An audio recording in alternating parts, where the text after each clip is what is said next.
why speculating about your ADHD child's behavior can be harmful, and what to do instead.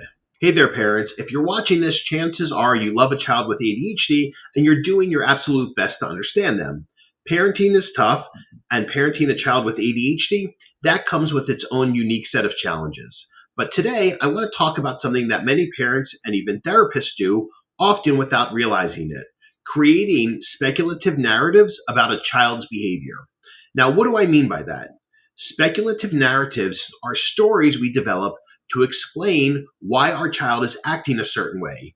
Maybe you thought something like, she's ignoring me because she doesn't respect me, or he threw his backpack because he's mad at me for something that happened 2 days ago. These narratives feel like they help us make sense of our child's behavior, but the truth is they might not be accurate, and more importantly, they might not be helpful.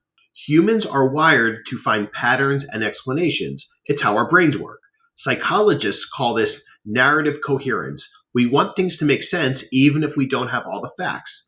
But here's the thing. When we create a speculative narrative, we often fill in the gaps with assumptions rather than facts. One study published in the Journal of Abnormal Child Psychology found that parents of children with ADHD often interpret their child's behavior as intentional defiance, even when it's more likely due to difficulties with impulse control, working memory, or emotional regulation, so executive functioning. This means many conclusions we jump to might not be based on reality, but rather on our emotions, past experiences, or frustrations.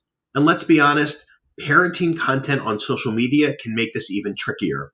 There's no shortage of well-meaning advice, but sometimes it oversimplifies complex behaviors, often by pathologizing it.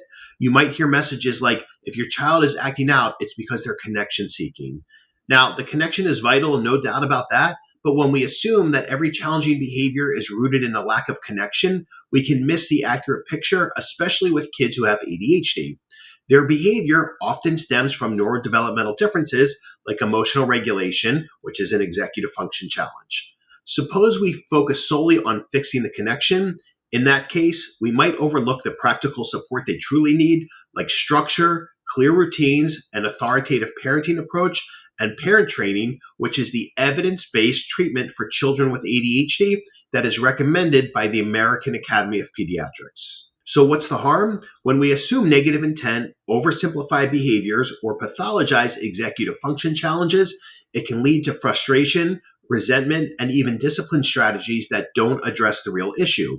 For example, let's say your child doesn't clean their room when you ask. If your narrative is he doesn't care or he can't clean his room because he must have pathological demand avoidance, you are looking at his behavior as willful or pathologizing due to a lack of understanding of difficulty with executive function skills such as nonverbal working memory, what I refer to as future thinking skills, and sequencing. A child who has difficulty cleaning his room needs actionable strategies to help with nonverbal working memory, sequencing, and understanding the passage of time.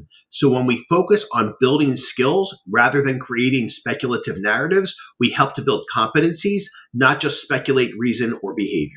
Now, I want to be clear, this isn't just something parents do. Even therapists, myself included, can sometimes fall into the trap of making assumptions about behavior. The difference is that good therapists actively check their biases and adjust their approach when they realize they're speculating instead of relying on evidence-based understanding. It's a natural human tendency, but awareness is the first step to change. Okay, so what should we do if we don't want to create speculative narratives? Here are 3 practical steps you can take right away. Step 1, pause, observe, and consider knowledge gaps. Before jumping to conclusions, step back and observe your child's behavior. Ask yourself, what else could be going on here? Could I possibly have some knowledge gaps so I don't understand this? If so, that's fine. We are always learning and growing. Step 2, learn about ADHD and executive function because ADHD is an executive function developmental delay.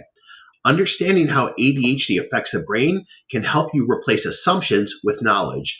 I have playlists at the ADHD Dude YouTube channel broken into specific topics like behavior, executive functioning, social skills, as well as a Start Here playlist. Parenting a child with ADHD is a journey, and you don't have to have all the answers right now, and you may never have all the answers, which is fine. Just remember, you are not alone, and your child isn't trying to make things difficult for you. They are struggling in ways they might not even understand themselves, which is why I always say, do not ask your child why questions. The more we can shift from assumption to curiosity, the more we can truly support our kids in the way that they need. If this video was helpful, please give it a like, subscribe for more ADHD parenting content, and drop a comment below. What speculative narratives have you caught yourself making, and how did you shift your perspective? Let's keep the conversation going. Thanks for watching, and I'll speak to you soon. Take care.